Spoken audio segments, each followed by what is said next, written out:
ខ្ញុំទទួលបានសំណួរជាច្រើនទាក់ទងជាមួយនឹងការប្រើប្រាស់ទៅលើម៉ូតូ Yamaha PG1 អញ្ចឹងថ្ងៃនេះខ្ញុំនឹងធ្វើជាវីដេអូខ្លីមួយ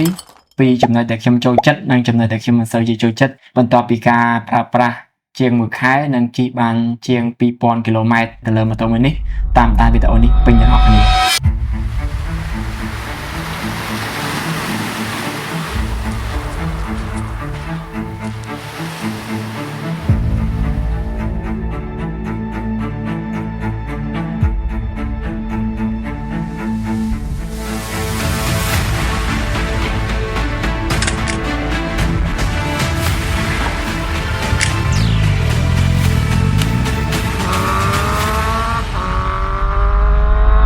ចំណុចដែលខ្ញុំចូលចិត្តទៅលើម៉ូតូ Yamaha PG1 នោះទី1គឺការ design ផ្នែកខាងក្រៅរបស់វា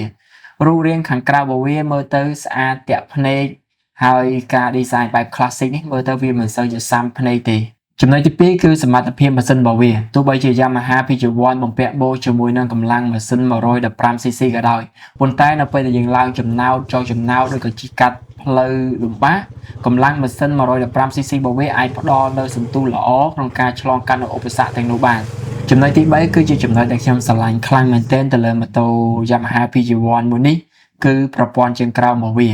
suspension របស់វាធ្វើការបានល្អមែនទែននៅពេលដែលយើងជិះផ្លូវលំឬក៏ផ្លូវគ្រួសឬក៏ផ្លូវដែលមានក្រហុកតិចតួចវាផ្ដល់លំនឹងល្អសម្រាប់យើងជិះវាមិនរលាក់ពេក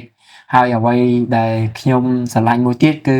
កម្ពស់របស់វារាងខ្ពស់នៅពេលដែលយើងជិះឆ្លងកាត់ឧបសគ្គអីវាមិនសូវប៉ះដល់ម៉ាស៊ីន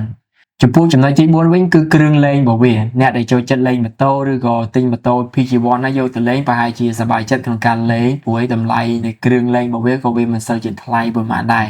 វាអាចតែងទៅតាមចំណង់ចំណូលចិត្តរបស់យើងបានរីឯចំណុចទី5នោះគឺតម្លៃរបស់វាសម្រាប់អ្នកដែលចង់បានម៉ូតូមួយគ្រឿងយកទៅប្រើប្រាស់ប្រចាំថ្ងៃឬក៏យកទៅជិះដំណើរកម្សាន្តផ្លូវឆ្ងាយអីអាចសម្លឹងម៉ូតូមួយគ្រឿងនេះបានសមត្ថភាពរបស់វាមិនអន់ពេកហើយក៏វាមិនខ្សោយពេកដែរវាល្អគ្រប់គ្រាន់សម្រាប់ជិះផ្លូវឆ្ងាយហើយក៏សមល្មមសម្រាប់ជិះប្រើប្រាស់ប្រចាំថ្ងៃតែនេះគឺជាចំណុចដែលខ្ញុំពេញចិត្តទៅលើម៉ូតូ PG1 ហើយចំណុចដែលខ្ញុំមិនសូវជាពេញចិត្តទៅលើម៉ូតូ PG1 នោះគឺទី1កម្ដៅម៉ាស៊ីនរបស់វានៅពេលដែលយើងជិះផ្លូវឆ្ងាយឬក៏យើងជិះនៅក្នុងក្រុងហើយស្ទះនោះហើយកម្ដៅម៉ាស៊ីនរបស់វានឹងភាយប៉ះជើងយើងមានអារម្មណ៍ថាក្តៅជើងនៅពេលដែលយើងជិះផ្លូវស្ទះឬក៏ផ្លូវឆ្ងាយហើយទី2នោះគឺភ្លើងបំភ្លឺផ្លូវរបស់វាចង្គៀងមុខរបស់វាជាប្រភេទ halogen មិនមែន LED ទេអញ្ចឹងនៅពេលដែលយើងជិះផ្លូវងងឹតខ្លាំងឬក៏ជិះផ្លូវជាតិអីយើងពិបាកមើលមែនទែនហើយចំណុចទី3នោះគឺល្បឿនរបស់វារត់បានត្រឹមតែ70ទៅ80គីឡូម៉ែត្រក្នុង1ម៉ោងទេបើសិនជាអ្នកចង់ជិះលឿនឬក៏ចូលចិត្តល្បឿនអីប្រហែលជាមិនត្រូវជាមួយនឹងអ្នកដែលលេងល្បឿនទេចំណុចទី4គឺកែបរបស់វារឹងពិបាកធ្វើដំណើរផ្លូវឆ្ងាយបើសិនជាចង់ធ្វើដំណើរផ្លូវឆ្ងាយអីយើងប្រហែលជាត្រូវដូរកែបវាដោយសារតែកែបវារឹងមែនតើគួរយូរទៅឈឺចង្កេះឈឺខ្នងមែនតើបាទនេះគឺជាអ្វីដែលខ្ញុំមិនសូវជាពេញចិត្តទៅលើម៉ូតូ PG1 ហើយទាំងនេះក៏ជាផ្នែកមួយនៃការយល់ឃើញរបស់ខ្ញុំនិងបទពិសោធន៍នៃការប្រើប្រាស់